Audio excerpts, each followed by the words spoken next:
மருந்துக்கு கூட லாஜிக் இல்ல அப்படிங்கிறது தான் வந்து உண்மை. இன்னைக்கு இந்த கல்யாணத்த நிறுத்தணும், பழனிவேல் கல்யாணத்த நிறுத்தணும்னு சொல்லிட்டு இந்த சக்திவேல், முத்துவேல் செஞ்ச காரியம், ஏற்கனவே இன்னொரு பொண்ண பார்த்து வச்சிருந்தது. ப்ளஸ் வந்து அந்த குடும்பத்தில வந்து பார்த்தீங்கன்னா, நைட்டே விஷயம் தெரிஞ்சும், மணமேடைக்கு பொண்ண கூட்டு வந்து உட்கார வச்சு, உட்காந்து தாலி கட்டுறதுக்கு 3 செகண்ட் முன்னாடி வந்து இல்ல, இல்ல என் பொண்ணு வாழ்க்கை முக்கியம்னு சொல்றதெல்லாம் வந்து கிறுக்குத்தனமா இருந்துச்சு. நமக்கு வந்து இந்த கதையில நிறைய விஷயங்கள் பாராட்டுறதுக்கு இருக்கோ, அதே சமயத்தில இந்த ஒரு பர்ட்டிகுலர் விஷயம், கதிர்ராஜி கல்யாணத்துக்கு பிறகு நம்ம உண்மையிலேயே எரிச்சலாக்குற விஷயம்.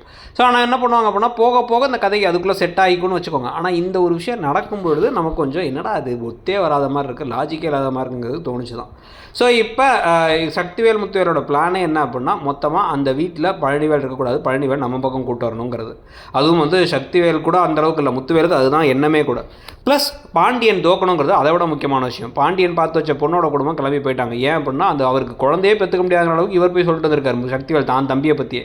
இப்போ இன்னொரு வீட்டை கூட்டு வந்து தாலியை கட்டுங்கன்னு கட்ட வச்சுட்டு அந்த பொண்ணு கிட்டக்க நீ வந்து எப்படியாச்சும் வந்து அந்த குடும்பத்தை வந்து என் தம்பியை பிரித்து கூட்டு வந்துருன்னு சொல்கிறது, அவங்க வேணுனே இங்கே பிரச்சனை பண்ணுறது, நல்ல ரூம் பெரிய ரூம் வேணுங்கிறது, அவங்க பாண்டியரை மதிக்காமல் நடந்துக்கிறது, கோமதியை ஹர்ட் பண்ணுற மாதிரி நடந்துக்கிறதுன்னு புதுவில்லி வந்ததுலேருந்து கீ கொடுத்த பொம்மை மாதிரி சக்திவேல் முத்துவேலை வச்சு நிறைய விஷயங்கள் செய்ய இவங்க எடுத்தோன்னெல்லாம் மாற மாட்டாங்கன்னு நினைக்கிறேன். போக போக தான் மாறுவாங்க. ஸோ இப்போதைக்கு வீட்டுக்குள்ளார இது வரைக்கும் வில்லின்னு இல்லாமல் இருந்துச்சு, வீட்டுக்குள்ளார வில்லி அப்படின்னு ஒரு விஷயம் வரப்போகுது.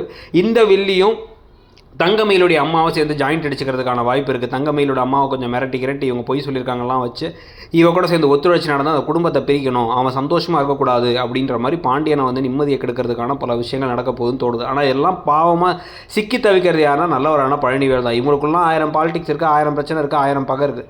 இவர் எல்லாத்துக்கும் நல்லதாக நினைக்கிறாரு, பாசமாக நடந்துக்கிறாரு. ஆனால் அவரை காயப்படுத்தி கஷ்டப்படுத்தி அவரை சோகப்படுத்துறதே வேலையாக வச்சுட்டு இருக்காங்கன்னு தான் தோணுது. ஸோ ஓவராலாக கதை எப்படி போகுதுன்னு நினைக்கிறீங்க? இந்த புது திருப்பமாக கல்யாணம் நின்னதை பற்றியும் அதில் நடந்த விஷயங்கள் லாஜிக்கலாக உங்களுக்கு தோணுச்சா? ப்ளஸ் இப்போ அடுத்ததாக ஒரு வில்லியை கல்யாணம் பண்ண போகிறார் பழனிவேலுங்கிறத பற்றி உங்கள் கருத்து என்னங்கிறத சொல்லிவிட்டு இடம் பொருள் சேனலை மறக்காமல் சப்ஸ்கிரைப் பண்ணிவிடுங்க.